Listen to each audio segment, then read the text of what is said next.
Bismillahirrahmanirrahim. Today we are going to learn about the functional anatomy of kidney.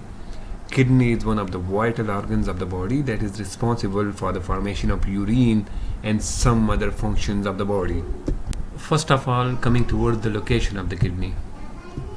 Kidney is located in the abdominal cavity. As you can see in the diagram, the kidney is located in the hypochondrial region that is partially protected by the rib cage. As far as the location with reference to the vertebrae is concerned, the kidney is located from the T12 to L3. The T12 represent the 12th thoracic vertebrae, while the L3 represent the 3rd lumbar vertebrae. As far as with reference to the diaphragm is concerned, the kidney is located in the hypochondric region, both in the right and left hypochondric region. Hypochondric means below the diaphragm. With reference to the peritoneal cavity, the kidney is located in the retroperitoneal position. I am going to write it.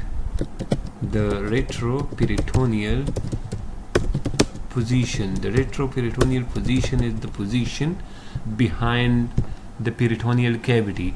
This yellow color represent the kidney, and this yellow color represent the right kidney, and this is the left kidney. You can see over here that this blue color represent the peritoneal layer. This is the peritoneal layer throughout the abdominal cavity.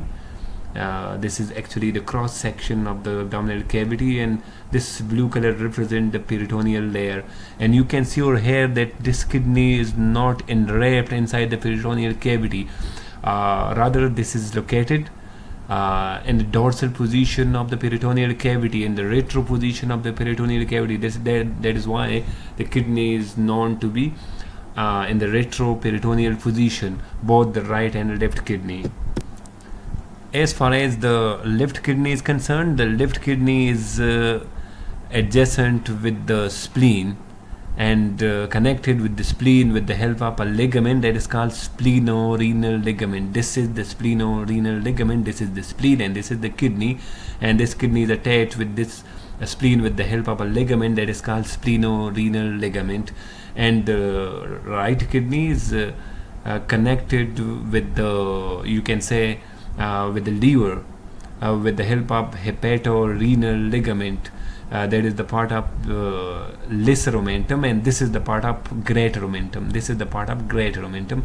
And on this side, on the right side, the kidney is connected with the liver with the help of hepatorenal ligament, and that is what we call the part of the lesser omentum, and this is the part of greater omentum.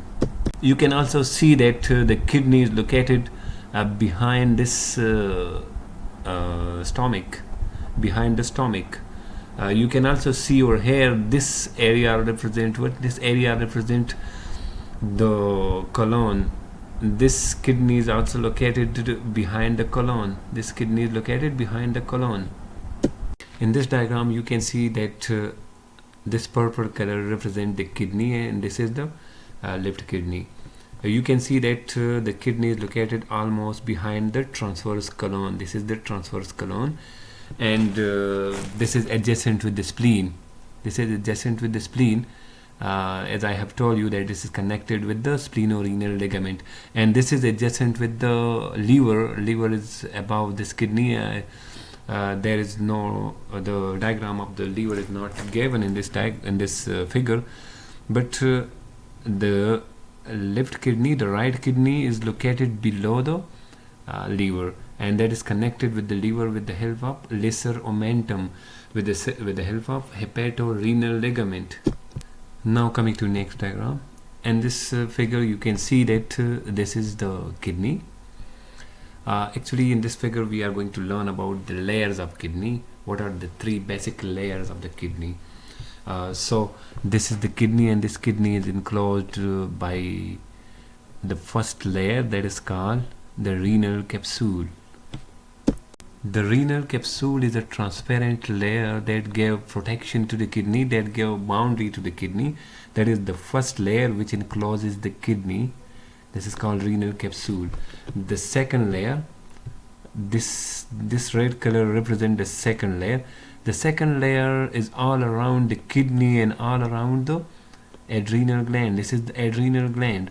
So the second layer that is around the kidney as well as around the adrenal gland, this is called the renal adipose. This is called the renal adipose. This is a fatty layer. It contains fats.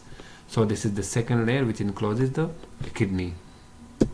The third layer, which is represented by green color over here, that encloses both the kidney as well as the adrenal gland, and this is called the renal fascia.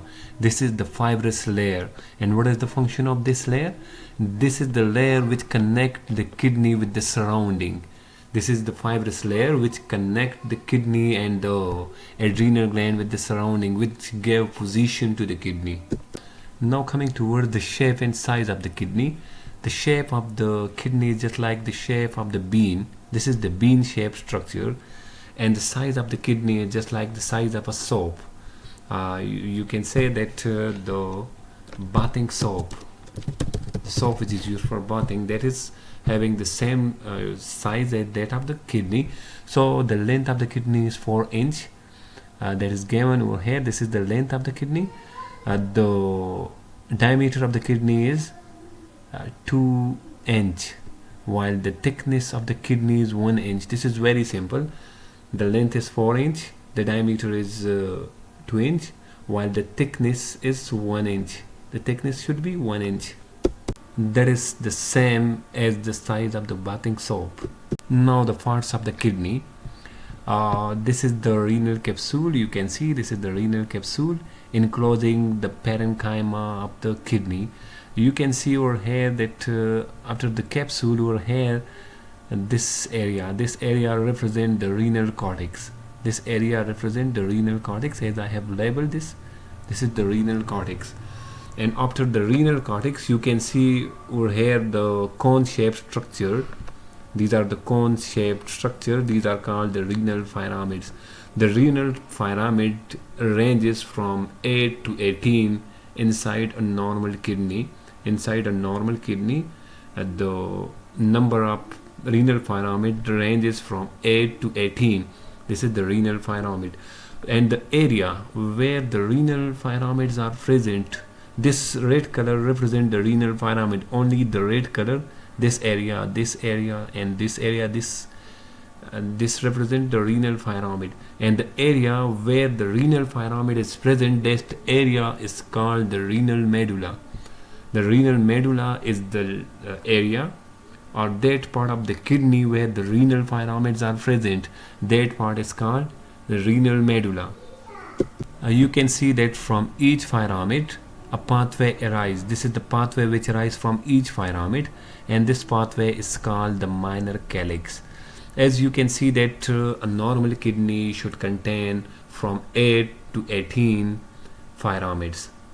So the number of pyramids should be the same as the number of minor calyx, because from each pyramid one calyx arises, one pathway arises, and that pathway is called minor calyx.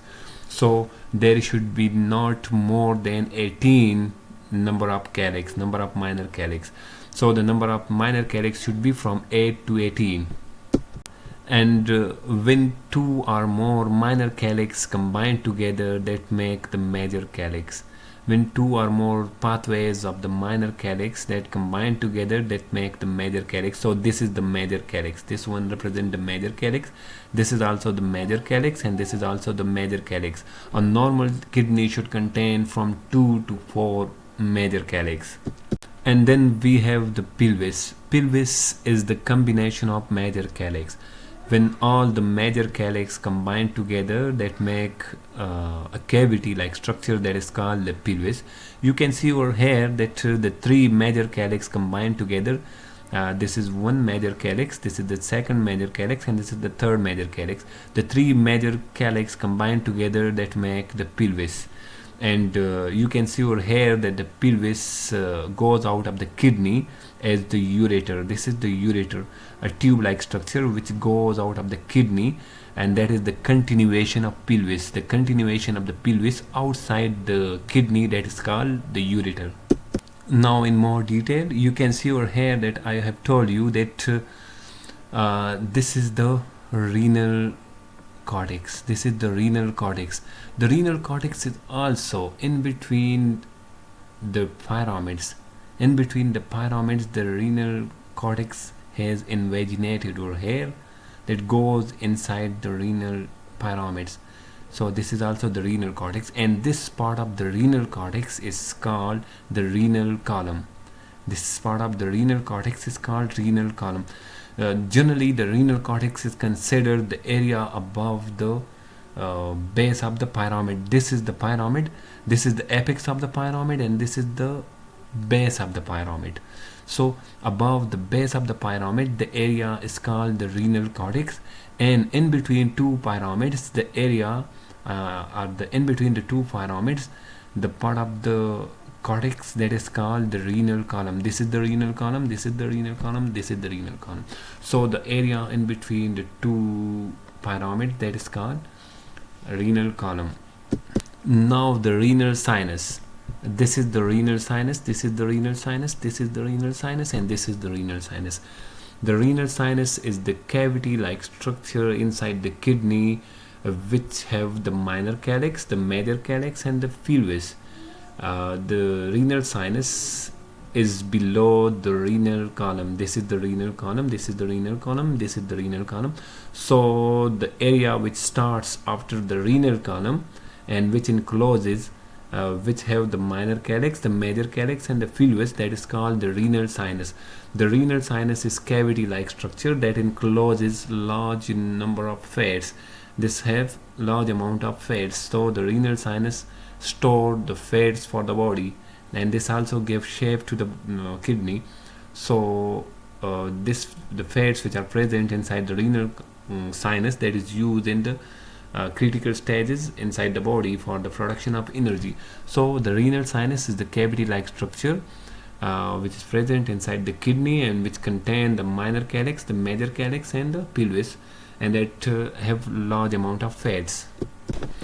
Now the renal papilla. You can see over here, this is the renal papilla, this is the renal papilla. Renal papilla is actually the opening of the renal pyramid. This is the renal pyramid, and this renal pyramid opens into the minor calyx. So the opening of the renal pyramid into the minor calyx, that is called the renal papilla. Renal papilla is the opening of the renal pyramid into the minor calyx. Now the renal lobe. The renal lobe is the important structure of the kidney, or important unit of the kidney. You can say that this is the largest functional unit of the kidney, that is called the renal lobe. The renal lobe is the part of the kidney which contain the renal pyramid, the overlying cortex, and half of the surrounding renal column. This is the renal column, this is the renal column, and this is the overlying cortex, and this is the renal pyramid. So the renal lobe is the renal pyramid plus the overlying renal cortex plus the surrounding half of the renal column.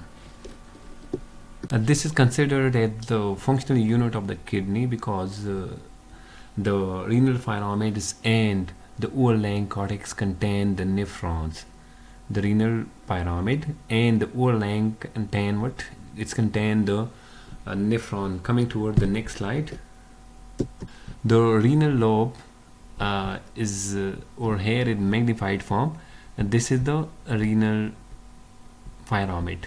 This is the magnified form of the renal pyramid, and this is the renal papilla. This renal papilla empties into the minor calyx. You can see over here that above the renal pyramid is the renal cortex, and renal cortex contain the nephrons. You can see that some part of the nephron, these red color represent the nephron. Some part of the nephron is present in the renal cortex, while some part of the nephron is present in the renal medulla or the renal pyramid. And this is the last portion of nephron, and which is called the collecting duct. The collecting duct of the nephron, which is in the cortical region or the cortex region, that is called the cortical collecting duct, and when this cortical collecting duct goes inside the renal pyramid, that is then called the medullary collecting duct, and the medullary collecting duct empties into a single collecting duct. That is also the medullary collecting duct. So this medullary collecting duct get the drainage from at least 6 number of nephrons. Each collecting duct or each medullary collecting duct receive the urine from 6 number of nephrons, and this make a unit. This each collecting duct in the medulla region get the collecting duct from 6 number of nephron, and then these collecting duct combine together. Over here you can see combine together to make a larger duct. This is the larger duct, and this larger duct is called papillary duct. This is the papillary duct. This is called the papillary duct, and these are the collecting duct. This collecting duct is the medullary collecting duct, and this collecting duct is considered as the cortical collecting duct. So the cortical collecting duct combine together to make a medullary collecting duct. So 6 nephrons combine together to make a medullary collecting duct, and the medullary collecting duct, large number of medullary collecting duct combine together to make what? To make papillary duct. And these papillary duct combine together to make a big papilla, and this papilla empties into the minor calyx. So the urine formation which start inside this nephron that goes ultimately into the collecting duct, and from collecting duct it goes into the medullary collecting duct, and from medullary collecting duct the urine goes into the papillary duct, and from papillary duct it goes into the minor calyx, and from the minor calyx it goes into the major calyx, and then into the pelvis, and into the ureter, and then into the urinary bladder, and then outside the body from urinary bladder to the urethra. So I was talking about the collecting duct. The 6 collecting duct combined together to make a big collecting duct in the medulla region, that is called medullary collecting duct. Why 6 number of nephrons? The 6 number of nephrons combine together to make a single collecting duct, and that structure, the structure which represent the combination of 6 nephron to make a single collecting duct, will here make a cone-shaped structure that is called the renal lobule. So the renal lobule is the smallest unit of the that is not the functional unit of the kidney. The renal lobule is the smallest lobe inside the kidney, which is made by the combination of 6 nephrons, which combine together to make a single collecting duct over here, and that make a medullary ray. That is called medullary ray. You can see by the microscope the medullary ray. Medullary ray is also very important.